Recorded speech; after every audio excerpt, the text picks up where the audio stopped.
Hi everyone, happy Thursday. Can't believe this week is almost over. We had a pretty exciting week having Dr. G joining us this week. And today we also have a very special guest. As you know that we test for hormone disrupting chemicals and Melian marker, we test for 13 of them. And a lot of these hormone disrupting chemicals are, bad for the environment as well as for yourself. But your healthy environment actually starts at home. Making sure that you have a healthy home. And so today we have Sophia Ruan Gushée joining us. She just requested.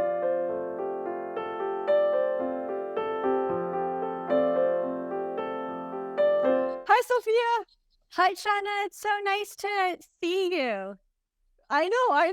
I was just doing the introduction and then you actually early. I'm always worried about this awkward silence when I'm trying to let people in. So thank you so much. Oh, no, thank you so much for having me. I've been very, very excited to talk to you. I love what you do. We're the same. And I was just introducing that Sophia is a healthy home guru and clean living expert. She has coached many households through her detox program. And she's also been a guest on the Dr. Oz show and then wrote a book, A to Z of Detoxing, the ultimate guide to reducing our toxic exposures. And I just love this approach because so many of us like trying to get the science out, but we're not doing a good job communicating. And then your book is just like, it's so easy to understand. And I think it's a great resource for everyone to read. Thank you. Thank you very much. So tell us for everyone watching who might not be familiar with RAN living, could you tell us what is RAN living? How did you get started? I'd be happy to. So Ruan Living it's two things for me. One, it's my business. And so for the world, it's a wellness lifestyle brand that is aimed at trying to make it easier for you to live a less toxic lifestyle. For me personally, Ruan Living is something that is hard for me to describe because it's something I picked up on from my father, my mother, and my brother, and some remarkable ancestors. But it's just a way of living that is aligned with nature and just, there's so much respect and honoring of what goes into restoring balance and harmony. And it's just like an endless curiosity for more consciousness and to be the best that you can be. So that's the essence of what Ruan Living is to me, and I hope to share that through my work. Love it. And then you mentioned that, you started this whole thing because your first daughter inspired you to have this low tox mindset because you were like buying a bunch of things, spending a lot of money, and then realized like a lot of product can actually be potentially, toxic. Like what item did you find to be, most concerning when you're going through this process? For me, the first few products that I learned about were the most upsetting, and those included the baby bottles, baby bottle nipples, infant formula, and crib mattresses. So to learn about those products when I had an infant who was relying on those products was very upsetting. And I couldn't ignore what I was reading about the toxic chemicals in those products and the possible health effects it would have on my daughter. And it launched an 8-year deep dive into what a head of household should know and what someone like me can do to reduce my daughter's exposure. That is amazing. And then that also led you to start your whole home detox program. Yeah, it ended up being, even though learning was very stressful, like one thing that was a good example of how it's so empowering is I ended up dissecting a mattress. Not literally, but at the time it was hard to understand what's the purest mattress for my budget. And I ended up having to understand the materials that make up a mattress. And because there's a lot of strong science on the materials that make up a mattress. And then I realized, they make up our carpets and rugs and our curtains and other window treatments and toys and so many other things in our homes. So it really simplified how I view the the opportunities to reduce our toxic exposures. So when you first begin your personal home detox, what were some of the first steps that you took? Generally, I switched from plastic to glass, focused most on the container, like the food and beverage containers. So the number one thing was going from plastic baby bottles to glass baby bottles. And then I realized it took me years to realize how prevalent plastic is in my life, and especially regarding what touches my food. But that took years. And then another high impact tip was looking for fragrance in products and just trying to avoid fragrance. And that also took me years because fragrance is so prevalent. Wow. And then what would you say was the biggest challenge during this process? The biggest challenge of detoxing, Yeah. Or it detoxing at was home. detoxing your home. It was that I didn't know what I didn't know. And when I decided I'm going to study this topic, I'm going to master it just to get a lay over the land. I didn't need to be perfect, but I didn't like being surprised, usually in the middle of the night when I was reading to go to bed, that there's something toxic in my home that my daughter would be exposed to the next day. So what was challenging was just not having like a structured approach to learning, because I just didn't know when it was going to stop. So it kind of felt like torture. But that, because it was so hard, that challenging experience really motivated me to make it easier for others, because no one should have to work as hard as I did to learn how to have a healthy home. We're all totally benefiting from your experience right now. Love it. And then this brings me to the topic that you actually have like a home detox workbook available for download right now, right? And then so what can a person expect from this resource? That's right. My home detox workbook is something I created to help my younger self. It's full of checklists of just what you can do to detox your air, dust, water. I have a section on hands and your sleep area, because I never wanted to do the research I did. I just wanted a checklist of what I could do. And there's also room in the workbook to keep notes because, for example, I find that finding the best water filter for my water it's a very local issue. And to just keep track of notes of, I had a conversation on this date with a certain person, and they said I should look for these local pesticides, which are unique to our water supply. So then when I look for a water filter, I have to remember what are the key contaminants that I want to filter out. And there are just so many details that really matter when it comes to water filtration and even air filtration. It took me a while to realize I should look for how small the particle size is that the filter will trap, and then also what square footage is the air filter designed to filter. And you want to make sure that what you're buying actually meets the needs of your space. That's amazing. That's making everything so digestible and convenient for everyone. I hope so. That's the goal. Love it. And I know besides that workbook, you also have another workbook around electromagnetic fields. That's something that I actually have no idea. I've learned some studies on it, but I have no idea because we specialize on toxic chemicals found in everyday products. But I know this electromagnetic field is also a really important one. So, what are they and then why are they concerning?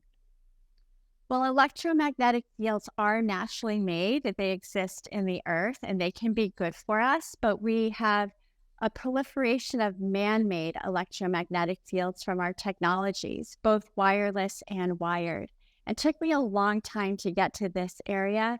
It's like a whole different universe. So, beware as you learn more. There are a lot of rabbit holes, but again, it was just such relevant information for a health conscious mom. And the younger the life, the more vulnerable they are to these electromagnetic fields. So for example, the most common source are cell phones. And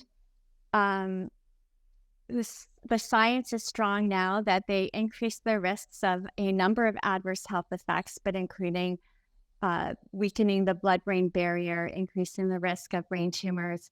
And what's interesting to me, though, is that the radiation from something like your cell phone can like weaken your blood-brain barrier, making your brain more vulnerable to the toxic compounds that the blood-brain barrier normally protects the brain from. And so that's just one example of how one toxic exposure can make another one more dangerous. And that's just a good example of why you generally want to be conservative and reduce the exposures you can reduce. So a simple thing people can do is use airplane mode more often, especially when you don't miss it, like when you're sleeping. Most of us don't need the cell phone radiation on and when we're sleeping. And so just trying to get in the habit of turning the wireless radiation off when you sleep is a really great single tip to incorporate as a habit. And studies show that it can improve your sleep quality to do that. That's amazing. I saw in one of your videos that you actually, in your home, you actually have a section for tech so it's separate from the rest of, your sleeping area and the playing area. I was like, wow, that is so cool. It's to be honest, it's sort of like I have 3 young kids and we have a beautiful coat closet. And you would think it'd be easy for them to just hang up their coats on the coat racks, but no, I still probably until they go to college will be trying to get them to hang up their coats in the coat closet. Similarly, we have the same conversation about the tech home, and I hate seeing the cables everywhere, the chargers. It just creates a visual chaos that bothers me. But plus, I want the children to get in the habit of thinking when I go to sleep, there's like a tech home for our laptops or iPhones, a single place to return the technology, charge it for the night, and then make sure Wi-Fi is off and cellular is off on the cell phones and Bluetooth as well. And so I'm just trying to set up my children's home life in a way that when they're off in college and beyond, that they kind of think about it in the back of their mind so they're more likely to do it. Love it. Love it. So then besides these tips, what else is in the electromagnetic field detox workbook that people can find? The workbook is really fantastic. And there's an online program that is so great. It has short videos. They're like micro lessons to help you appreciate the checklist. But I've had a number of professional EMF experts come to my home to measure the EMFs. And after a few visits, I often thought, oh, I wish I had a checklist from this person before the visit. So I could have done these simple changes. So when the expert came, we could have him focus on what's really unique to my home, because there's certain things that every household would benefit from doing. Like I said, using airplane mode more often to disable wireless, but also there's so many other simple things like making sure where you sleep, that the sleep area has ideally no technology plugged in to outlets around your bed.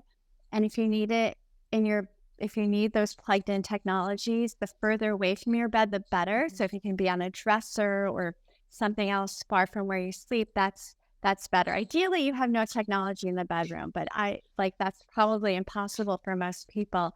But so I just noticed there are a lot of basic things that every home should know about and can do. Most of them don't cost anything. And then if you want to take the extra step of hiring an EMF expert, then you get more value from that visit. Right. That makes total sense. And then I guess that's why you mentioned that home should be your healing space. What does that mean to you, like healing space? Well, life is pretty challenging in general. And so when you return home, this really should be where you can restore. And number one is your home shouldn't cause your body stress. It shouldn't have toxic exposures. And even though our bodies are naturally so resilient, they can get distracted by the carcinogens we're exposed to on a daily basis and hormone disruptors. And our bodies are brilliant and can balance itself out. But the less work you give it, like the less hormone disruptors and other bad things, the more resources it has to do what it is brilliantly designed to do. So having a space that just minimizes toxic exposures and also is designed to facilitate healing, to me, that's a healing space. And things that can facilitate healing are just incorporating nature more into your home and other things that trigger joy. Right. Like you having a lot of plants at home. Yes.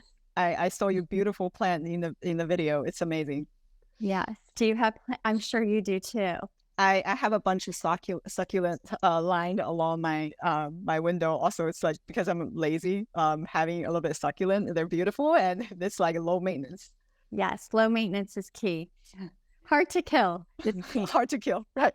I know you helped so many clients and then now you still occasionally take one-on-one sessions. So what is one of these one-on-one session would you look like?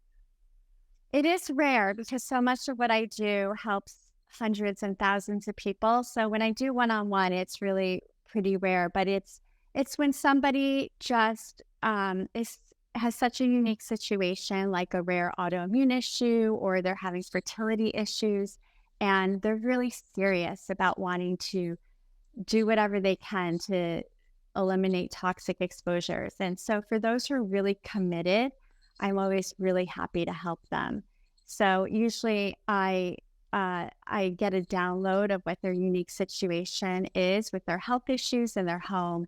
And then I come up with a customized plan to help them detox step by step, room by room, product by product. So it's not to minimize the overwhelm. Makes sense. Then for others who's not signing up one-on-one, you have a practical and non-toxic living podcast. So tell us a little bit about your podcast. I do. I love my podcast. I can't wait to have you on my podcast. I think of my podcast guests as like rock star scientists and wellness pioneers who are doing really innovative work to improve well-being for all of us. And so I am so excited. I get to be really selfish and ask all my like burning questions to people who are doing really innovative work. Because unfortunately so many people are getting sick, where more of us are wondering what else besides medicine and diet and exercise is contributing to my health issues or my child's health issues. And so I'm trying to have conversations that just make that out of the box thinking more relatable and interesting. My whole goal is just to pique curiosity, because I think from there, a lot of healthy changes will unfold. Love it. So where can we find it and download it? Your favorite podcast platform like Apple, Spotify, wherever you listen to your podcast, just look up Practical Non-Toxic Living. Love it. And you're also working on a 30-day home detox adventure. So any teasers that you can share with us? Yeah, it's coming soon. It's coming at the end of March. And I'm so excited about it because I wrote A to Z of Detoxing is almost 500 pages with the science cited throughout. And it's impractical for someone to track all the chemicals they should be avoiding. It's just with over 84,000 chemicals introduced in just the US, that's not feasible for the average person, for any person. And so after about 14 years of studying our toxic exposures and trying to apply what I read in the science into real life, I started to realize a more informed, common sense approach that also allows you to rely on your senses, just like what you see and even touch and smell and paying attention to your symptoms. Those can be cues that you're around toxic exposures or things that just aren't good for you. And so the whole 30 days is going to guide you through a detox of your home, room by room, product by product. But by the end, you should have informed common sense strategies. So when you're shopping for healthier products, you don't have to research every purchase, which I was in that place. And it was unsustainable. So again, it's just trying to make it easier and more intuitive for people to make healthier choices. And of course, like, it's not perfect, but it's all about probability, because we've studied less than 1% of the 84,000 chemicals in the US. So we don't have enough information, but we can make informed guesses. Love it. So when can people start signing up for this? In a few weeks, but sign up for my newsletter to stay informed on not only the home detox adventure, but the latest podcasts and workshops and events. And people can just text detox, DETOX, to the number 66866. And you're automatically signed up for my newsletter. You'll also get access to a non-toxic cleaning guide, which is so helpful and beautiful. But follow me at Ruan Living to also get weekly detox tips that are practical. Love it. Love it. And then you also have ebooks, yes, on ruanliving.com as well. So people should definitely check it out. And I think we also have your all the information in the LinkedIn bio. People can click in on the page post promoting this Instagram live. So this is so awesome. Thank you so much, Sophia, for joining us. Thank you so much for having me. I'm so excited to learning more about Million Marker. What I've read already is super exciting. We should partner on stuff. Oh, for sure. For sure. Yeah. I think it's so exciting. Like, more people should know that within a week, their levels of a lot of the common toxic chemicals can decrease rapidly. So it's super exciting that you're able to show people that. Yeah, that's pretty much our goal is one, not to get people too overwhelmed. And then oftentimes if people don't know, they just don't take action. So we're hoping to reveal what's invisible. Because these chemicals, yeah, you probably don't feel they're killing you, but maybe one day. So we really want to reveal what's inside people's body, and also really working with someone like you and many others who can actually deliver this message in a really digestible way. Because I think many scientists, even though they have done this research for decades, but they have not been able to communicate more effectively to the public, like why people need to care about this, what exactly the simple tips, what we can do to reduce these exposures. So really thank you for the work that you do.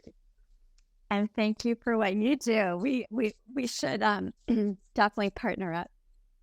Cool. Thank you so much for joining us. And then thank you for having me.